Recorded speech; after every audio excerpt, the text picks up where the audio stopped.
It is the last weekend of August, also, of course, Labor Day weekend. We will help you make your outdoor plans for the rest of the holiday weekend. Plus, for the millions of people who traveled for the long weekend, we'll help you get back home tomorrow. Good morning. Welcome into America's Weekend Headquarters. I'm meteorologist Kelly Cass. And I'm meteorologist Molly McCollum. The much cooler temperatures certainly helping to usher in the month of September and may even have some kids shivering at the bus stop. That's right. It is back to school for a lot of kids in the Northeast. And coming up, how cold are we talking and when you might want to maybe bring out the sweaters, at least for the morning hours? That's right. Plus 20 years ago. Pumpkin patch and checking out the changing leaves, including those aspen trees across the Rockies, which tend to turn first. And these are your average peak times, by the way, when it comes to fall foliage. Typically, it is the higher elevations. Even into the Northeast, we start to see a little bit of color out there, from the Adirondacks to the greens and whites across the northern parts of the Appalachians. So let's talk about the fall colors and how they turn, because of course our days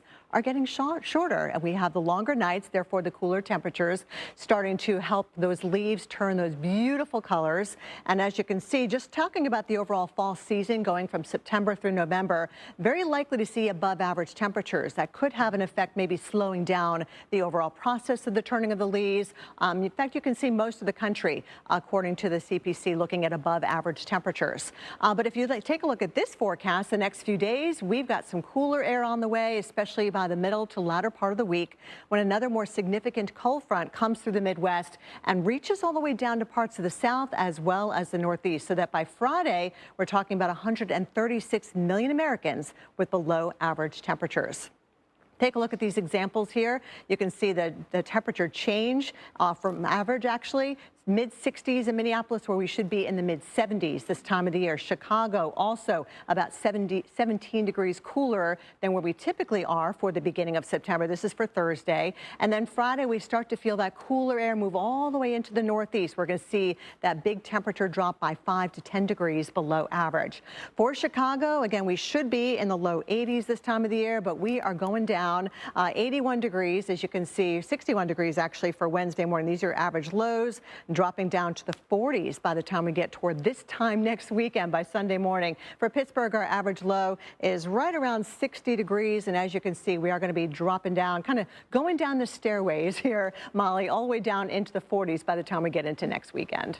Let's head from Pittsburgh to the Great Lakes. Moisture just offshore with an area of low pressure. So unfortunately, that could mean too much rain for parts of the Carolina coast, where you guys have been dealing with the flooding in places like Charleston. As you can see, though, overall, we're talking about 1 to 2 inches between Tuesday and Thursday for the Tennessee Valley, up across the Ohio Valley as well. And you do see the drier than normal conditions here. Moderate drought has crept in here across the western side of Tennessee and northern Mississippi. No sign of any drought here, certainly across the Carolina coast, where we've had a lot of rain over the past couple of weeks. We do bring in the front and we bring in the rain for Broadway in Nashville, dropping down towards Rome, Georgia, Huntsville, Alabama, back towards Tupelo, Mississippi. Showers kind of breaking up a little bit, but as we head into Thursday, there will still be some wet weather out there, especially around Gatlinburg and Pigeon Forge, right on down to Blairsville, Georgia. Northeast, we've got about 1 to 2 inches of rain on the way, especially in that darker shade of green. Again, this is a forecast for later this week from Thursday into the weekend. Showers across the Catskills. You may not necessarily need it there, but we definitely need it across New England. In fact, we've got severe drought conditions in parts of Maine, where it's been really dry so far this summer season. As you can see, the rain comes our way as we head towards Thursday and Friday with the help of that front and also the cooler temperatures that come in behind it, Molly. Well, still to come here on America's Weekend Headquarters, 20 years. And Tracy, with our partners at Climate Central, shows us how some coastal homeowners are building smarter to stay safer. To school. But as far as air travel right now, I know we're very early in the morning, but not having any troubles to start off this Sunday. Where we could see some trouble as the day goes on, some thunderstorms moving through Kansas City. Perhaps we see some delays over towards Houston and Orlando, down through Miami. Always places you want to watch this time of year, with it being rainy season in Florida. How about road travel? We're looking good in the southeast. We're looking fantastic in the Great Lakes, as well as the Northeast, still benefiting from some of that cooler and drier air.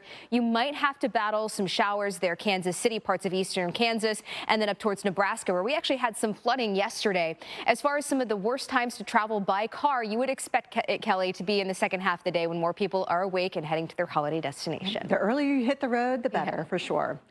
Well, this time 20 years ago, the world watched as Hurricane Katrina flooded New Orleans. 2 decades later, Louisiana is still trying to solve the problems that contributed to that catastrophe.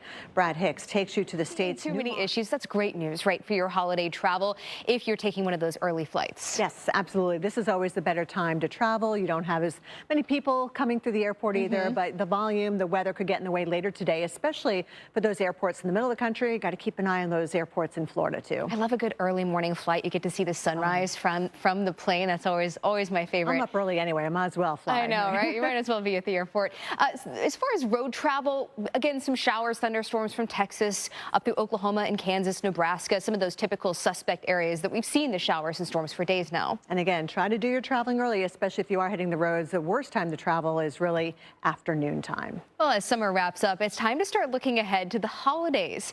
That's because if you're planning to fly, the time to book tickets is quickly. Well, it is Labor Day weekend, which means it's also the first full slate of college football games. Friday night, Auburn toppled Baylor in a wild game in Waco, Texas, where it was 95 degrees earlier in the day and then just under 90 at kickoff time. Now, there are a lot of precautions in place to help players avoid heat stress, but one university is working with its nursing program to keep other participants on the field safe as well. Manuel Bojorquez has the story. All right, we hope it's a great season. We got some great football games that are going on today, actually, including The fun continues. Right, exactly, right here in the ATL, where we've got the South Carolina Gamecocks taking on the Hokies of Virginia Tech. This is at Mercedes-Benz, so they can close up the roof. Will they? I mean, we've got beautiful weather. They likely will just because of how warm it is. I don't know what their temperature threshold is, but I think it's actually cooler than you might Probably think. should be in the 70s, I would say. I'm not sure, but we'll see. We'll see if they have it open or not.